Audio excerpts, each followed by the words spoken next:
allez bien.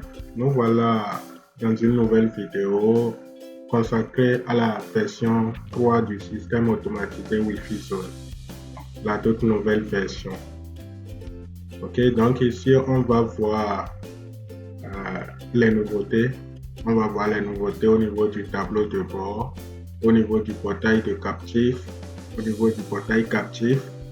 Et pour finir, voir la migration, comment quitter la version 1, la version 2 ou la version 3. D'accord? Donc ici, on va aborder l'exploration du tableau de bord. Alors ici, vous avez le tableau de bord qui est ici.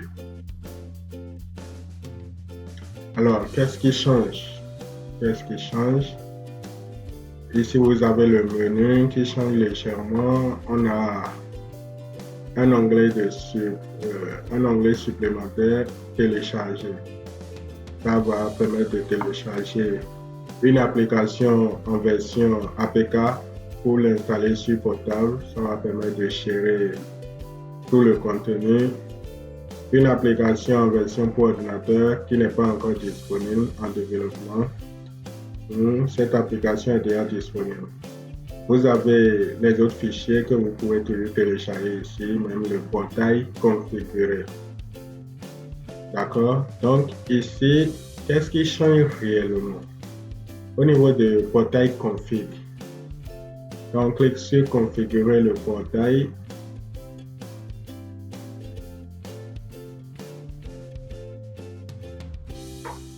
Alors ça nous amène ici. Donc c'est ici, il y a de grands changements.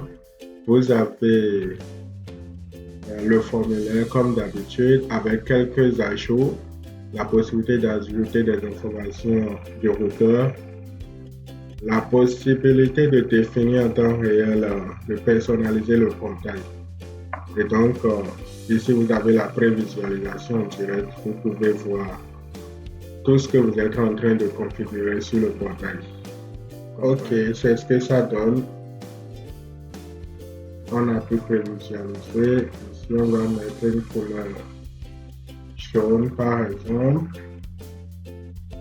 Sûrement à cause de la capture vidéo, ça balance. Donc, on n'arrive vraiment pas à voir la prévisualisation. Donc, pas grave. Alors ici, vous avez aussi la possibilité de choisir les images, de remplacer les images. Vous pouvez remplacer toutes les images. Vous pouvez aussi ajouter des chiffres animés. Donc, il suffit de les remplacer par les images qui sont déjà là. Donc, c'est ce qu'on va faire. On va ajouter une image. Je prends ceci comme ça et c'est ce que ça donne. On peut remplacer toutes les images. Alors, après ça, vous avez l'option pour choisir l'agrégateur. C'était déjà en bêta. Donc, ici, on voit qu'on peut désormais choisir l'agrégateur qu'on veut utiliser. FedaPay ou NetPay. Le tout dépend de ce qui vous convient. D'accord? Une fois que vous choisissez votre agrégateur, si vous avez les clés API, vous pouvez les insérer. Si vous n'en avez pas, il n'y a pas de souci, vous pouvez continuer et enregistrer. D'accord? Donc ici, vous avez le mode de connexion par défaut. Login pour ceux qui veulent utiliser notre portail. Pay pour ceux qui veulent utiliser la page de paiement uniquement. D'accord? Donc ici, vous avez la possibilité de télécharger Mint qui va permettre d'automatiser l'administration des tickets.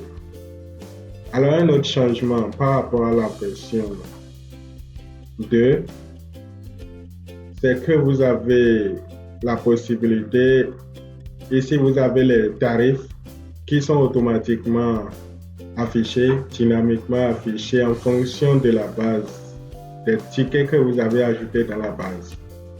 D'accord? Donc ici on a des tickets qui sont ajoutés. Et ici, vous avez aussi la possibilité de définir le rang d'un ticket. je peux décider de déplacer 1 giga en bas pour que 5 gigas reste en haut, tout comme je peux ramener à sa place certains captures.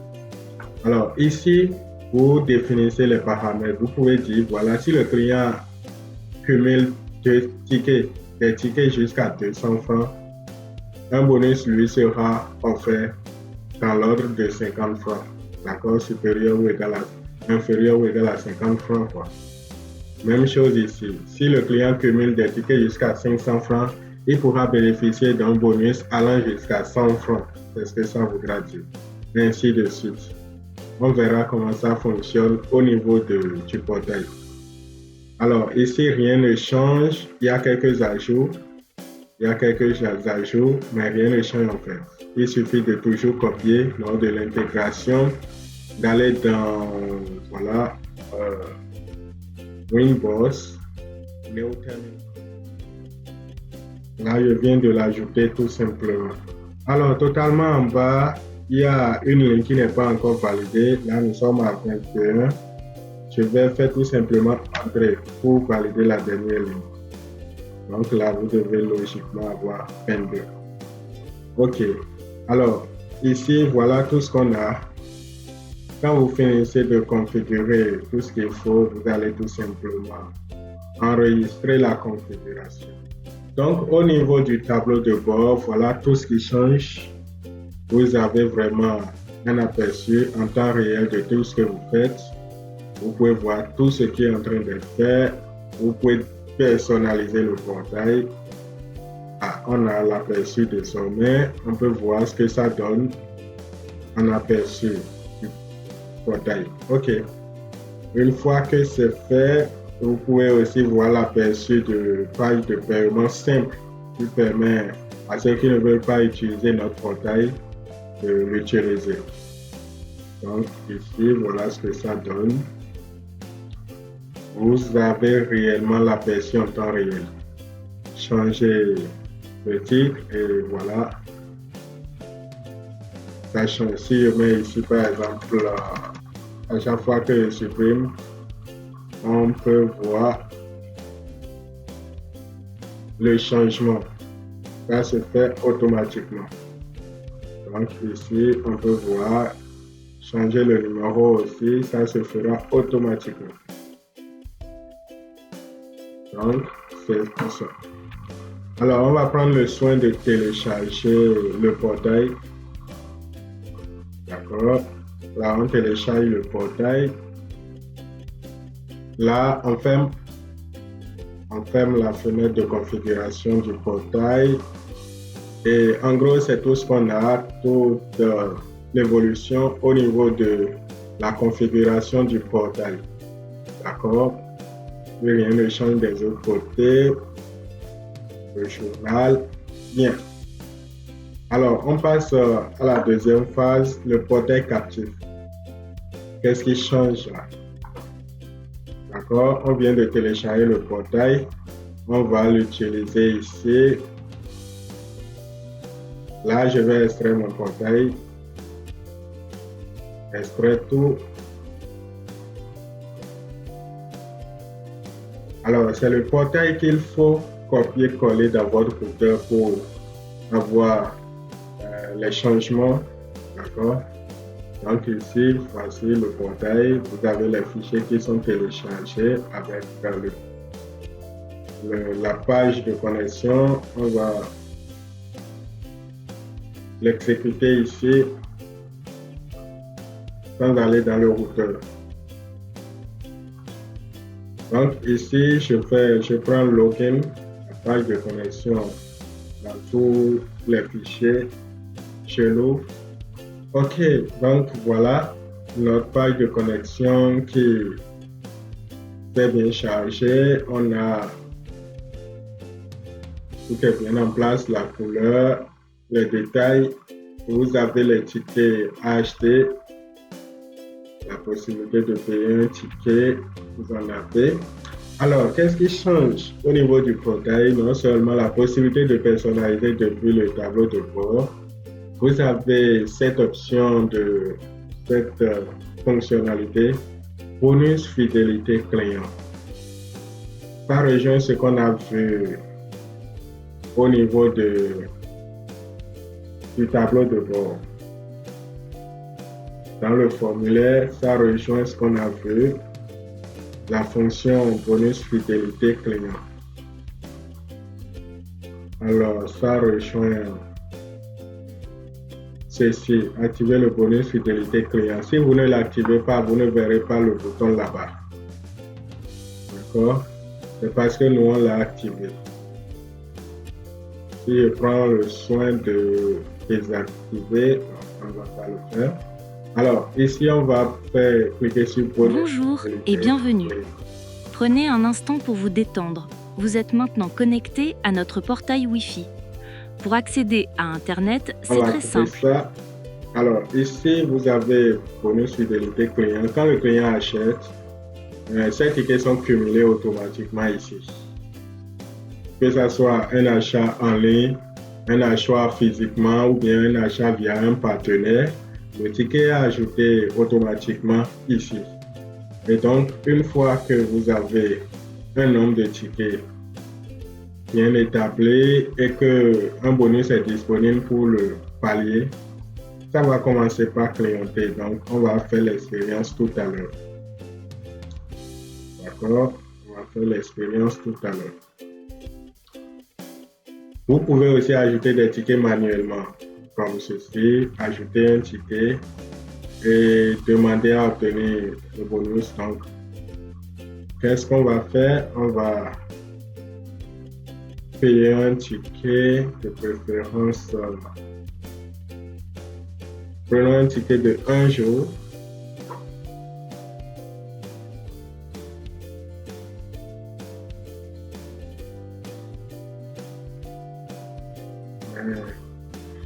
Je paye.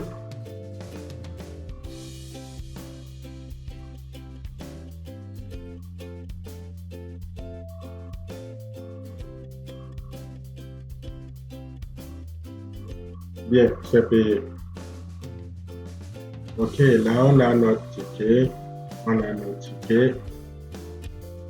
Alors, je ferme. Et quand je viens au niveau de bonus fidélité client, on peut voir que ça clignote. C'est pour nous dire que voilà, il y a des bonus disponibles.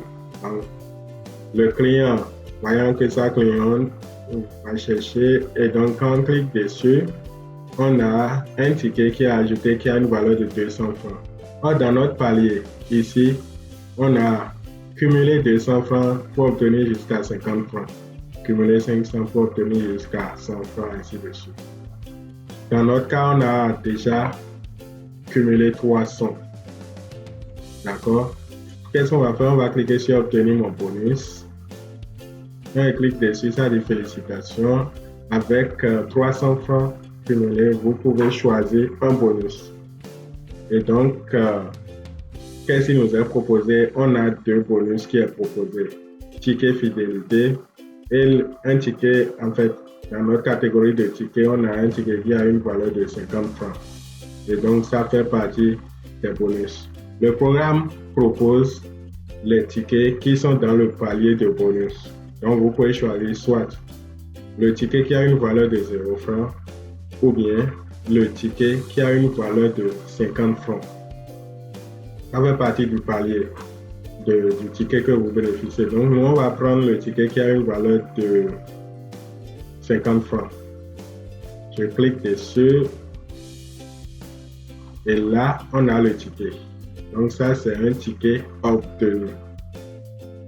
C'est très simple, c'est très facile. Donc, c'est un peu la nouveauté ici. Alors, quelle autre nouveauté on a? Il faudra qu'on reparte dans le tableau de bord. Quelle autre nouveauté on a? Ici, vous avez, comme je l'ai dit, les tarifs qui sont affichés dynamiquement et on peut même changer le rang de chaque ticket. Alors ici, vous avez 1 giga, vous avez 5 gigas. On va changer le rang. Amener 5 gigas en haut. Vous verrez le changement ici. On actualise. Alors, vous avez désormais 5 gigas Bonjour et bienvenue. Et 1 giga au second rang. Donc, c'est un peu comme ça que ça fonctionne. Je ramène au premier rang. Et qu'est-ce que vous pouvez faire de plus? C'est de copier des liens. Il y a un lien de paiement qui est généré pour chaque catégorie de tickets.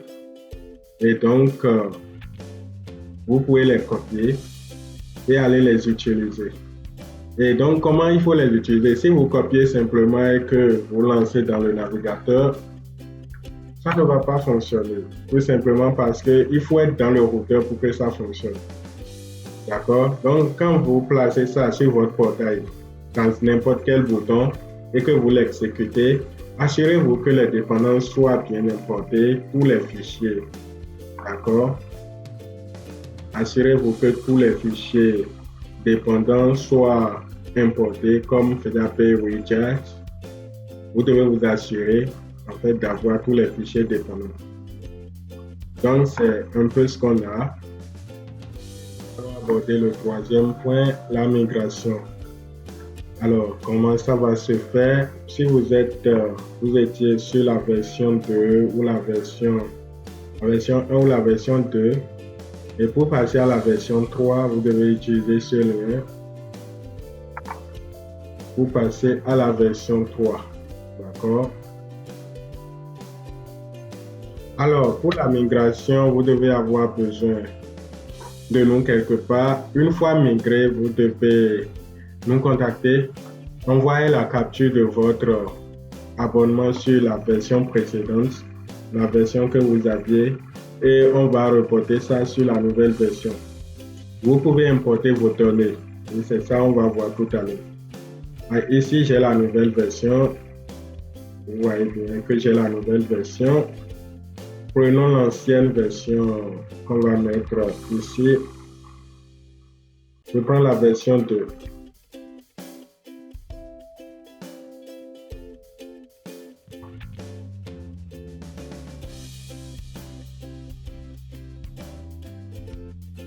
Je prends la version 2.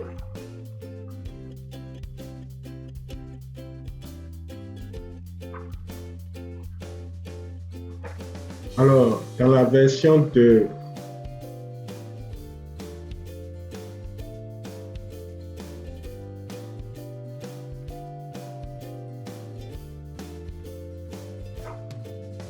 on veut passer de la version 2 à la version 1. Donc, ici, je vais utiliser un compte.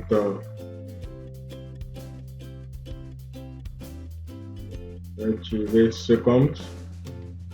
Et supposons qu'on veut passer de cette version qui, voilà, il y a un solde, il y a des partenaires, il n'y a pas eu de vente, mais il y a eu de vente dans la période quand même. Donc,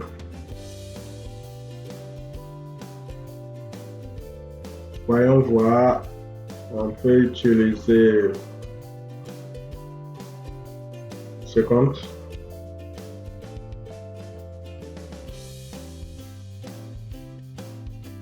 Qui a vraiment des tickets en stock, voilà. Et ici, on a des partenaires, on a des ventes aussi sur une période. On va prendre ce compte, d'accord? Donc, qu'est-ce qu'on va faire? On ira dans gestion de données. Ici, on est sur l'ancien compte. Vous devez créer un compte, ça peut être les mêmes identifiants sur le nouveau compte. Ça ne gêne pas. Vous pouvez créer un compte sur la nouvelle version. Comme on l'a fait ici, on se connecte, on vient sur l'ancien, on exporte les données. Là, je viens d'exporter l'ensemble de mes données. Je repars là-bas. Ici, on peut voir que c'est parce que j'ai un abonnement propre. Sinon, si vous exportez, vous importez vos données, l'abonnement ne fera pas partie de ces données. Ça ne va pas transférer automatiquement l'abonnement. Là, et dans ce cas, vous devez nous contacter pour transférer votre abonnement. D'accord? Donc ici, on va tout simplement aller dans gestion données, importer données. Et là, téléchargement, ce qu'on vient d'exporter ici, je prends Et là, on m'informe, attention, l'importation écrasera les données du compte géré. Les paramètres du portail, vendeur, etc. seront remplacés. Les tickets et l'historique des ventes seront totalement remplacés par le contenu du fichier. L'abonnement actuel de ce compte sera préservé. Cela veut dire que s'il y a éventuellement un abonnement ici, ça sera préservé. Ça ne va pas transférer l'abonnement qui est sur notre compte. Cette action est irréversible. OK.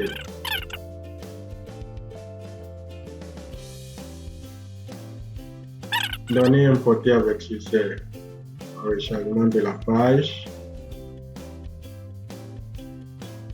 Et hop, désormais vous avez les données. On peut remarquer ça ensemble. Ici vous avez 1600 et ici 1600. D'accord. Et ici vous avez les ventes, les nouvelles ventes.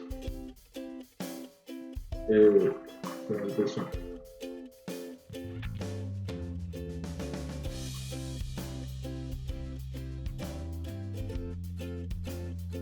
Donc, une fois que les données sont importées, vous avez l'ensemble de vos anciennes ventes, vous avez l'historique des ventes, tout ce qui est dit, vous avez les tickets qui étaient dans l'autre compte. Tout ce que vous avez à faire désormais, c'est de télécharger le portail. Vous pouvez revoir la configuration, les couleurs et autres, et télécharger le portail. Une fois que vous téléchargez le portail, vous irez remplacer ça dans le routeur. Vous irez remplacer ça dans le routeur et ça va tout simplement... C'est déjà la mise à jour. Quand vous prenez le fichier que vous téléchargez, vous l'envoyez dans le routeur, un peu comme ceci, File, Template. Vous pouvez remplacer votre propre fichier téléchargé comme on l'a fait tout à l'heure. On a téléchargé un template, c'est ça qui est ici. On peut déposer seulement et c'est fait. Ici, on ne va plus le faire. Une fois que vous déposez, vous attendez que ça téléverse totalement et vous pouvez tester. C'est aussi simple que ça. Donc, voilà ce qu'il faut retenir au niveau de la migration. Ça sera tout pour cette vidéo. Merci.